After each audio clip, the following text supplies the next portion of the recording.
Good morning, everyone. Good morning. Come on. Good morning. Good morning. All right. I know it's hot and humid out there, but you know we're in nice air conditioning here. Thank you all for coming. My name is Greg Carlson. I'm the executive director of NYAHMA, and I thank you all as we're starting off our fall 2013 to June of 2014 educational series.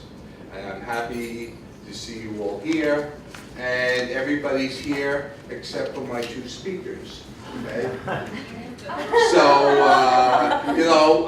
we want to start, we have to be out of here by a certain time.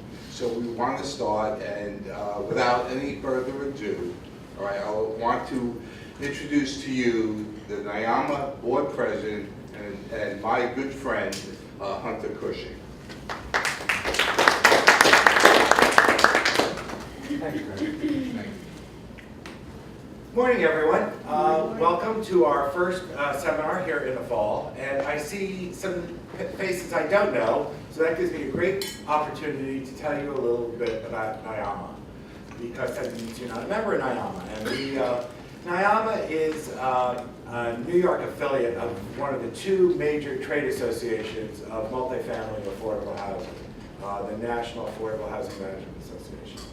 And we are about 8 years old, and we have developed from just a couple of people in a room to 300 members representing about 90,000 units of affordable housing in the HUD, New York metropolitan area.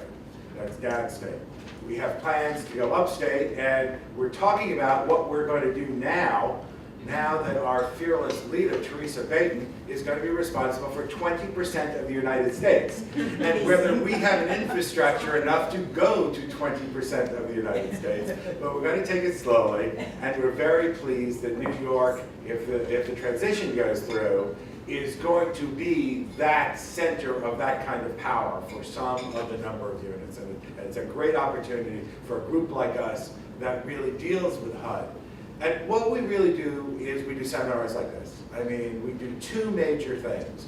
We're education, because we have an ability to get the message out faster than HUD can put on seminars. They have budget prices, they have procedures, they have all these things.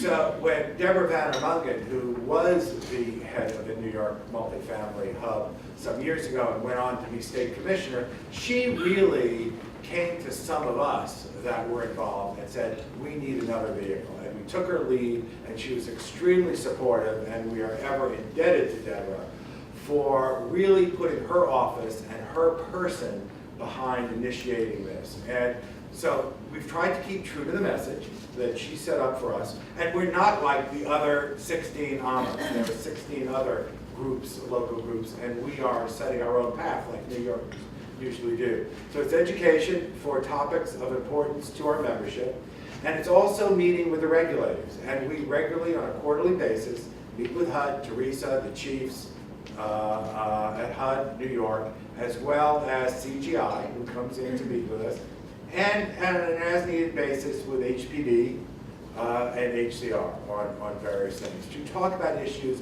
of importance to owners and managers, because you need someone to facilitate it, to get things done for more than an individual casework level. So that's the way we spend our time. We've also gotten into things like weatherization. I mean, Deborah was very good in giving this organization about $10 million of weatherization funds. And we get into different kinds of things with certain boards in Washington. We've been talking about new contract administrators and the new contracts they have to sign. So we try and get involved in things that we think are a benefit to people who own and manage affordable housing. As far as the seminars, you'll see we've done everything from management reviews to REACT inspections to weatherization and you have the upcoming, I think you have the list there that they're dealing with. We're going to be dealing with 2530. We're doing with, and then some local, just New York City issues. Greg, our executive director, was not a HUD person. He's a great guy, but he really knows about New York. I don't really know her. I've lived in New York my whole life. I know more about Washington than I know about New York. So Greg takes care of that. We're going to be talking about water issues, and some energy costs and things like that. But you've got the whole list, Greg tells me, there. This seminar is kind of new for us because we're trying to go to a different dynamic of talking really not to managers of affordable housing as much as asset managers, either owners or general partners, who make the decision of what type of program to use to refinance. And that's what this is. And this is going to be a two-part series. It really was brought to us, and she's not here tonight, but Gail, who refinanced just Co-op City, and the second part is going to be hers, is what the management entity has to go through on a daily basis when the owner says we're going to refinance. I get to see both because we're an in-house kind of thing, and I'm an attorney, in-house attorney, working for the head of our company, but he's both the general partner and the management agent and the owner and the whole bit. So I see it from every level of what we kind of force our management company to do, to let in the inspectors, to let in the appraisers, to let in the engineers who do the PCNAs, and there's a lot of work. But this is before that. This is the decision of what program to use, whether it's in your interest to refinance and what program. And we have a couple of speakers that I think will really let you know the issues involved, because there's no one program. You know, there's FHA, and no one beats FHA for interest rate. You know, I mean, that's it. I mean, I spoke at the American Bar Association earlier in the spring, and they talked about it. They had a national organization of people coming, and everyone said, you can't beat FHA. But there are other issues involved. And you're going to hear today about the three principal FHA programs that I thought was a topic. The 223F program for refinancing and acquisition of refinancing. The 223A7 program, which you will hear allows you to refinance an existing FHA mortgage. And you keep the same mortgage number, so it's really, and the mortgage modification, which is something that this organization worked very hard with Washington to try and get out, because it was out of vogue for a little while, and it's come back, and it's a wonderful tool where interest rates are low. You're also going to hear from the second speaker, going to hear about Fannie Mae and Freddie Mac and those programs. And then we're going to finish up with talking about the HUD programs. The HUD application process, and not the programs themselves, but what HUD goes through, and we have two representatives from asset production who are going to be speaking about what they're looking for in an application. In many cases, it's really your HUD mortgagee that's responsible for doing what they want. But sometimes the owner sits back, the management company sits back, and says, that's a stupid thing to ask for. Why are you, mortgagee, asking us to give you all that stuff? Well, you should know that it's because HUD is asking in a certain way. It's not because it's a stupid question, it's because it seems you who deal with it every day may seem it's silly when you give them the financial statements then to have to give them the year to date if you happen to refinance in July, for instance. And it's a lot of work for people, and you will get pushback from your management company saying, you know, you got to produce all this stuff. We've already done all this stuff, and this still needs to be needed. So I think that that's going to be interesting for you to hear as well. I hope you get out of this to see why certain programs are better than others. Why, in certain cases, using Fannie Mae may be better than using FHA. Or in what cases, using FHA is better than using Freddie Mac. And there are those things, and I think that the speakers are going to try and not only tell you about the programs, but tell you about the subtle differences in there. And if not, I'll help the questions asked. And I see some sophisticated people in here, and I'm sure you know what these differences are. The first speaker is a guy that I've known for some time and worked with on a couple of different ways. He's from Prudential. He's worked for Prudential for, in fact, his bio is right in there. I can't read this without my glasses. I'm sorry, even though it's in big print. But Evan Williams is a principal at Prudential Mortgage Capital Company. he is responsible for the loan programs, mainly FHA, but he also, I think, and affordable housing. But he's also used the Fannie Mae DUS program, although he's not going to talk about that today. He's going to concentrate on Freddie Mac. So Prudential does it all, but he's going to concentrate on the FHA programs. And he also knows quite a bit about tax credit syndication as well. And Evan holds a Bachelor of Arts in Economics from Georgetown University, good Washington school, and holds a Chartered Financial Analyst designation. And without any further ado, I see him here. I would like to introduce a good guy and a great speaker and very knowledgeable about these programs. Evan?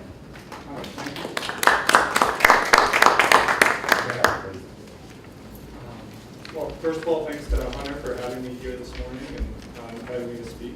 I'm a principal in the New York office for Prudential. We do about $3 billion in production annually for Fannie, Freddie, and FHA programs, and then between general accounts and our international lending, the total lending each year is $13 billion. And FHA has always been a good part of that for us nationwide as a lender. I'm kind of curious. I think the audience is mostly focused on Section 8, and usually Section 8 owners have already been really involved with HUD as a lender. Just show of hands who's worked with HUD in the past, on A7 or 223F, so see, most people have. So, you know, what I brought with me were some of the products and you know, the fees and kind of some of the basics of how the loans are sized. But rather than sort of go through that, I think you know, it might be more useful to sort of talk about trends we're seeing and sort of common pitfalls with each of the programs. Because I think what Hunter alluded to is a great point, which is what I spend a lot of my time on, and I think your next speaker, Mike Edelstein, spends a lot of his time on, is you know, knowing the programs, but also kind of helping people find the right fit. Because you know, there's sort of all sorts of different situations out there, and what product you pick, whether it's FHA or Fannie or Freddie, has a lot to do with what you're looking to achieve. So I'll just kind of flip through these different handouts here. I guess the first one we can talk about is the 223F. And before I get into that, I guess in real detail, we should kind of talk about interest rates. That's kind of been the hot topic. I think yesterday when I left, we were at a 296 10-year Treasury. And I think the low point in May was about 161. And I know when I've done comparisons, kind of, rate locks from this time last year, so the Treasury's moved up 135 basis points in the last 4 months. So that's obviously a significant impact to rates. And when I look at FHA rates from about this time last year, we're about 2% higher. So if you look at a 223F loan that's at 440 plus 45 bips of MIP, the all-in rate is 485. And there were some deals getting down as low as 285 last year, if you hit the timing just right. So, you know, I think that's notable. But that being said, there's still a pretty good interest rate advantage with FHA. And I think that's usually one of the big drivers as to why people pick FHA over Fannie and Freddie, is that there is a positive rate differential.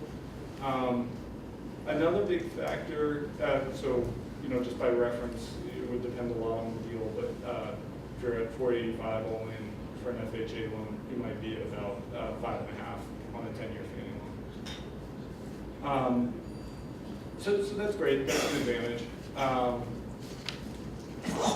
The other advantage of the FHA program is that it's a 35-year term and 35-year amortization. So it really fits those instances where you need to get a long-term loan.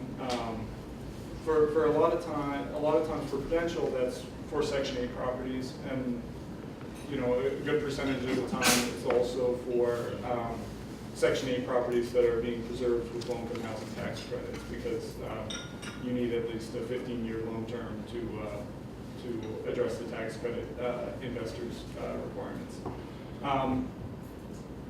So that's something to think about. I mean, that's kind of two situations where the 223F is a really good fit when you're looking for long-term financing. You know, some of the disadvantages that come up most often are that the process is different for FHA, right? Just in brief, right? You sort of start working with Prudential. You know, we assign an underwriting team. We're working with you in earnest. All the document requests that Hunter mentioned are going in, and you're pulling your hair out. And you know, say we work on that for 60 and 90 days, get everything together, get our reports reviewed, everything's finished. At that point, you'd normally be done and ready to close the loan. That's the point at which we really start, so to speak. The package goes to HUD, and they have to review and ask their questions, and hopefully they don't have too long a queue. So, you know, typical time is 6 months, and certainly for an untypical deal, it can take a little longer. So that's something to think about with FHA. Practically speaking, if you're doing an acquisition, there aren't many situations in which a seller is going to wait 6 months, but it does happen from time to time. Because of the delay, we see actually that FHA is a great tool. There's a deal I'm working on. They have bonds that are not prepayable until January 1st. So we got started in July, and you know, you can be ready right on time for January 1st. It's just a question of sort of planning things out in advance. Another issue I think is really relevant to Section 8 owner-operators is the odd, this might be a little too much detail, but I think it's really relevant, is the odd sort of interrelation between FHA lending and HUD as an asset manager for your project-based contract. In that, and I think one of the sort of pitfalls or situations that comes up from time to time is the rent comparability study that you use for getting your rents determined depending on what renewal you're using. That has a very sort of specific guidance and focus to it. And so you might, you know, have rents determined at one level 2 years ago, and then be looking at an FHA application, you know, a couple years later, and that appraiser might be of the opinion, you know, probably something different from who did the RCS study. They might be of the opinion that rents are much higher or much lower, but you just have to kind of be aware of that in the market you're looking at. Obviously, if rents are much lower, HUD's going to underwrite to that lower rent, and the 223F isn't going to be a good fit, because you may have received your, you know, higher contract rents, but if the appraiser finds a lower market rent, obviously that'll affect your financing. So that's one of the questions I think everyone scratches their head at from us is we've got a 20-year Section 8 contract or 18 years remaining, and we say, okay, great, what are the market comps? What's your market survey look like? We don't really do market surveys, which is, you know, appropriate for a Section 8 property, but that's the reason we're thinking of that, because even though you've got a long-term Section 8 contract, you've got to think about where market rents are. The last thing that's really significant, I mean, it's a little bit old news in that it happened earlier this year, but there's been big changes in in project needs assessments, the PC&A reports. So that took effect for deals that were submitted after April 1st this year. And I won't go into the detail of that. That could be a presentation or several on its own. But I will say some of the, there's one third-party provider, D3G, the Dominion Due Diligence Group, that has great presentations on its website if you need to look into it further. But the gist of it there was that HUD is put in a fixed minimum replacement reserve, and they look at a 30-year term now, and they want to see the funding go more gradually over time. So traditionally the solution was, it was always a long-term study, and when you look at a property for 30 years, there's a lot of repairs that need to be done. It was always a long-term study, but traditionally they would say, well, we're going to get a new report after 10 years. We can bump up the reserves you're making then. and focus on the first 10 years. Now we're really sort of gradually funding all those needs over time. So you have to start at a high level to make sure you can address the high needs, 20 or 30 years down the line. So again, that's something to be conscious of. If you've got a brand new property or you just spent, $50,000 a unit on a rehab, it's probably not going to be a big issue. But if it's an older property that you're going to have had to defer some of the large capital items that are coming up in the next few years, it's going to maybe have a bigger impact when you look at a HUD report. So some of the lowlights and highlights there. And that's kind of how we like to look at the deals, right, is because everything looks good on paper at a 440 rate plus 45 bps at MIP, but you kind of got to really dig into it and think about the fit. Any questions on the program? Have people tried it and run into difficulties or problems? Anything else that comes up? Yeah. One of the issues that we're running into is handicap accessibility for Yeah. buildings that are, 30 years old, and so, there aren't local requirements because we're grandfathered. How have you been kind of resolving that with HUD? There's two big ones. For Section 8 properties, there's the Uniform Federal Accessibility Standards, so you get to learn more acronyms and abbreviations. UFAS, and that's 5% of the property, and the common areas have to be accessible. I believe it's for disabilities in general, and then also hearing and if you're hearing impaired or visually impaired. So that one is usually a little bit more manageable. If 5% of the units haven't been addressed, they can be retrofit. Well, we have fully occupied buildings, Right. where people don't want their apartments to be made handicap accessible. Yeah, and then the other one, which you might be referencing, is the Fair Housing Act, which was anything built after 1991. That you have to comply with the Fair Housing Act, and there wasn't, when the act was passed, there weren't a lot of enforcement dollars to it. So, if you're an architect and you went and got your permits and your plans approved locally, there's no one looking at it really with the Fair Housing Act review to make sure your kitchens and your bathrooms were wide enough. And especially for smaller units around New York, you can run into that. That's really a sticking point for HUD is the Fair Housing Act. The best way we know to address it is we just kind of know to focus in on it on an elevator building, because on an elevator building, all your units have to be compliant with the Fair Housing Act if it was built after 1991. If it's a typical garden style unit, you usually have a lot more flexibility because it's only the sort of units that are at grade that have to be in compliance. So if at least it's maybe a 30 bathrooms or something if you have to deal with that. But UFAS, there's some flexibility there, but on the Fair Housing Act, they really want to see, they'll give you a year after closing to make the changes, to make it accessible, but other than that, you kind of are stuck with the requirement. They make you comply. Yeah. That's the bottom line. It doesn't matter if your grandfathers are occupied. Well, we're not fair housing. No, but on the first 5%, because we got We're proposing to set up a reserve to do it as we get access to apartments. Because again, if someone's living in an apartment, you tell them you're gonna come in and lower their kitchen cabinets, they go Right. crazy.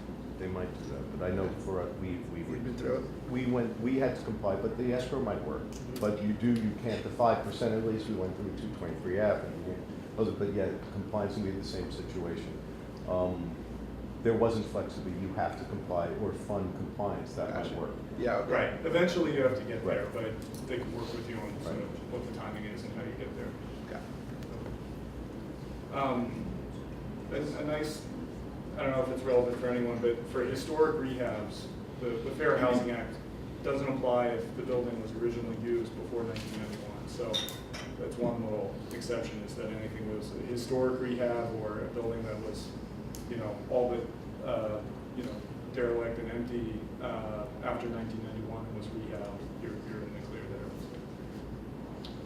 there. Has anyone been looking at the 223F tax credit pilot or sort of interested in that, or just focus on it? I'll just go over it in brief. It's basically, one of the terms we use for it is the heavy 223F, because you can do a more heavy rehab. And it allows rehab of up to 40,000 per unit. And the idea of the program was that the 221D4 program has never been a great fit for tax credit deals. There's some obstacles just in terms of the timing, how reserves are funded, how it's underwritten. It doesn't work great for substantial rehab transactions with Section 8 properties.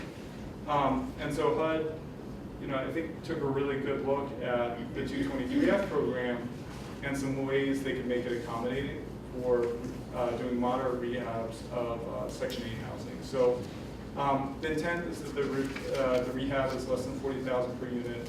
It's a pilot program, so the loans are limited to 25 million. Again, they can do waivers, but so maybe you could get up to 30 million, but going to 35 or 40 is going to be out of the question. To qualify for the program, it's either already has to have some sort of regulatory restriction, most commonly an old tax credit regulatory agreement, or obviously a Section 8 project-based contract would qualify as well. And the keys are, for Section 8 deals, some of the strengths to it are that they'll underwrite, usually with HUD, you're getting a commitment for as rehab rents under your Section 8 contract, but they may not want those rents to start until the rehab's complete. HUD, that's sort of two sides of the same body, so they'll recognize that commitment and underwrite those increased rents without reservation, so long as, again, they're at market. So that's an advantage to the program versus Fannie and Freddie, have to work through that on each rent contract. It's also, one of the advantages is that they'll be a little more flexible on some of the typical terms of a 223F. So it's all the same basic structure, but with a 223F, if you have a repair escrow, you normally take a 20% contingency on that. They'll provide a waiver down to 10% in cases where it's appropriate. And I think the big one is, and it's really on a deal-by-deal basis, but typically tax credit deals are funded with an initial equity investment at closing and then further payments for the equity investor over time. And HUD, in some cases, will allow the equity investor to pay in over time rather than fund all the repairs at closing, which is normally the requirement. So they've definitely thought about ways to make it fit the program. And then from a timing perspective, they have assigned different processing hubs, and it's really, sort of picking up the phone, 1, 2, 3 people in an office. New York's still being covered out of Boston and Baltimore in the nearest offices, but these are, so you've got project managers or underwriters at HUD that are, seeing tax credit deals on a consistent basis. They're familiar with the tax credit pilot program. And so you've got a really more streamlined process. It's one person reviewing all the reports versus, going into different departments and getting each specialist feedback. And I think that's just an acknowledgement of the fact that, as a work process, having one person you're dealing with on the other end who's got ownership of the deal and kind of sees the whole picture is a lot more productive than everyone else sort of making individual contributions. So it's been successful. I'm trying to think of, I think they closed the first deals at the end of last year in California, and there's been quite a few since then, and I know there's a big queue on the West Coast, and we've got a few in processing now. So I think, it's gone from concept to reality, which is important too. Any questions on that, or anyone considering it or looking at it?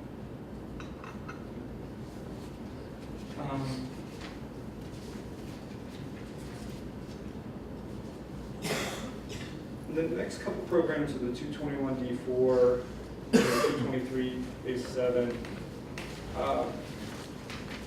The D4 hasn't been used a lot locally in New York State for it's for new construction and for substantial rehabs. So if you're, normally the rehab limit is about 17,000 per unit. So if you're spending more than that on a rehab, you'd go into the 221D4 program. Or it can be used for new construction. It's a great program where it fits. It's 40-year term, 40-year amortization. The rate is, about 510 plus MIP today. It does carry a Davis-Bacon wage requirement, which, depending on where you're located, is either, a small hiccup in some documents or a really big game changer. And locally, it's a big game changer. So I don't know if anyone's looking at that or considering it. It hasn't been used a lot, except I see it in the affordable housing world. If you've got some subsidy money that already carries a Davis-Bacon wage requirement or prevailing wage requirement, then the D4 becomes the best program because you've already got the wage requirement, and once you've got that wage requirement on a level playing field, the lending terms are the best. And then the other thing it can fit for can be substantial rehabs, just because the scope is smaller. So you might have, I think I looked at a deal the other day, it was like a total development budget of $40 million, but the property was actually in very good shape. And so they were spending, that one didn't fit the 223F tax credit pilot, but they were only spending about $30,000 per unit, and they had a big purchase price. So that one actually fit really well for the 221D4 program because, out of a $40 million budget, the rehab was $6 million.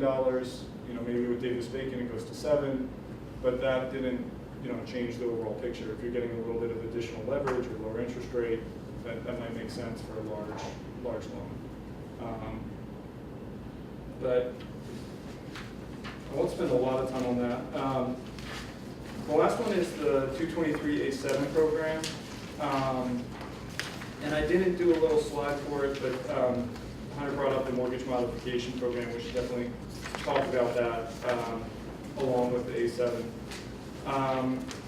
223A7 is HUD's refinance program, and I think it's fair to say, it's one of the more, I think it's probably the most favorable refinance program from any capital source, because it doesn't have an appraisal. It doesn't have a new environmental report. You just do a new project needs assessment, which we'll come back to. I mean, that can be significant, but from a big picture standpoint, not getting an appraisal is a pretty big leap. Because it's easier for lenders to look at, it's easier for HUD to look at, they tend to go more quickly as well. If there's no change in ownership, which there shouldn't have been, or you would have already sort of gotten approval in the change in ownership from HUD, there's no real credit review at the time of an A7. So it's definitely an easier program than the other HUD programs, and I'd say, so most loans in general, because there aren't many reports. And the basic concept is, say you got your HUD loan 10 years ago, you're coming off prepayment penalties or a lockout, and your loan was 10 million, now it's 9. You can actually borrow up to 10 million and use the difference between the 9 and the 10 to cover things like closing costs. If you do have a prepayment penalty, you can pay for it out of the increased mortgage proceeds. You can cover some rehab if there's some items you want to address at the property. So it's really pretty flexible so long as staying at that original loan amount meets your requirements. The debt service coverages, depending on the property type, are pretty low. I mean, 111 is the minimum. So generally, with your rate coming down, even if you're at less than a 1.0 historically, you should be able to meet it. So for most properties, it's a really good program. We're seeing fewer and fewer of those go through, just because rates have been so low. Usually, unless you kind of had some outside obstacle, you've already done your A7 2 or 3 times now. But that being said, some deals are still coming off lockout, and people will still look at it. Another option is that you can include your prepayment penalty within the interest rate. So you've got to really look at proposals based on a combination of the rate and what the uses are, whether they include you paying the prepayment penalty or the prepayment penalty is included in interest rate.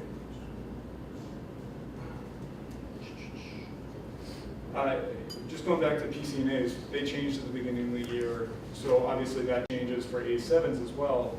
So one of the unfortunate disincentives is, even if the property looks good, you show units and the turned units look great, you may have sort of impending capital repairs that are 15 years away, 10 years away, that are big cost items. And so when you do the PCNA, the reserves might be much higher than what you have currently. And so you've got to, have enough interest rate savings that it's worth budgeting for those repairs, and you can afford that difference. And so this is a program that's worked very effectively, but HUD did see the need for something, I won't go into the history, but they also created this mortgage modification program, which means that it's again kind of unique in the lending world in that since you could do the A7 anyway, you're just going to the holder of the old note and saying, we need permission to prepay this, and you're prepaying the existing note, issuing a new Ginnie Mae, and funding a new loan, but all under the old mortgage. So it's really just modifying your existing loan. So with those constraints, you don't have to do a PCNA, which can be a big advantage. You do need to stay with the same FHA lender, MAP lender, or your current servicer. And you can't increase the mortgage proceeds, right? Because you're working under the same mortgage note. So that program, I think, has been off to a great start. It helps to sort of the FHA community, if you will, lenders and borrowers together. I think in the next couple of days, HUD is running out of commitment authority for the fiscal year, which fortunately ends September 30th, so they'll get more soon. But given they're operating under continuing resolutions and the commitment authority situation isn't anticipated to be sort of fully resolved for some time, the mortgage modification program is great because it doesn't take any commitment authority away from HUD's allocation. The 223A7, even though it's refinancing an existing loan, counts as a new commitment against that total. So you're kind of helping HUD work with those limits and helping your neighbor who needs commitment authority when you do a mortgage modification. Can you extend the term? You cannot. No, thank you for asking. Yeah. Any other questions? You just may want to go into some of the benefits of the HUD programs, like no yield maintenance, no guarantees, Sure. no appropriation risk. I mean, because some of your competitors are going to talk about some of those things. Yeah. Hunter just did it. No, it's interesting. There's been some different groups. If you look historically at HUD loans, they were mostly for Section 8 properties or for new construction. That was kind of about it. And if you look like 5 or 6 years back, nationwide, the number of 223F loans, which you'd think is kind of the bread and butter refinance acquisition product, it was really low. I mean, it was something like 300 million. I mean, that's like not even a full month for Freddie Mac, you know. So that's not a lot of lending since the financial crisis and the benefit FHA now has in interest rates versus other products. A lot more people are really looking at FHA as a first option just out in the real estate community.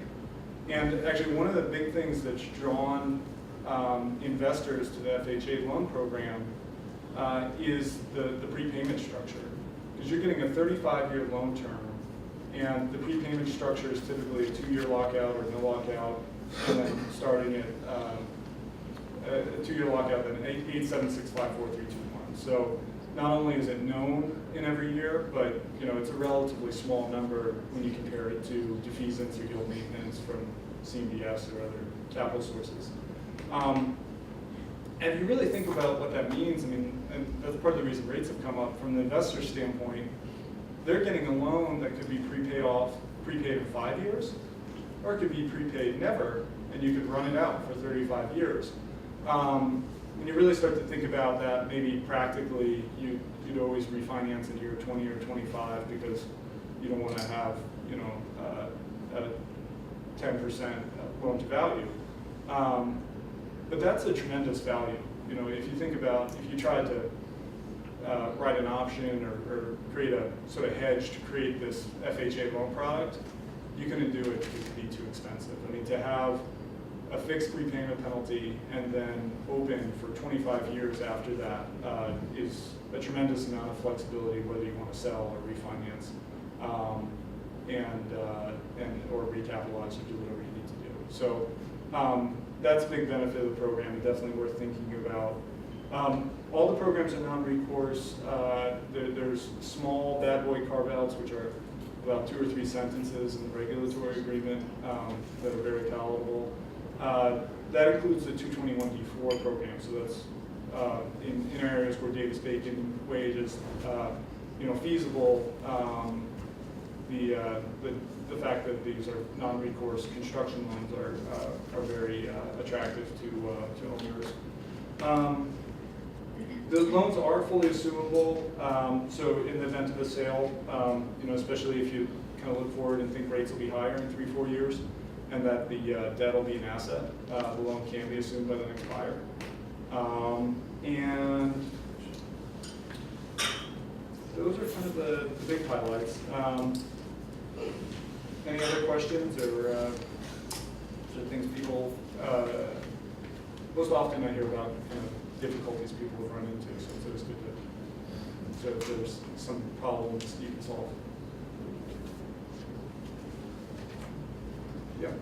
Are there caps on these different programs on architectural fees? And I don't know whether with the 221D4, is there a question about developers' fees, when it's allowed, when it's not?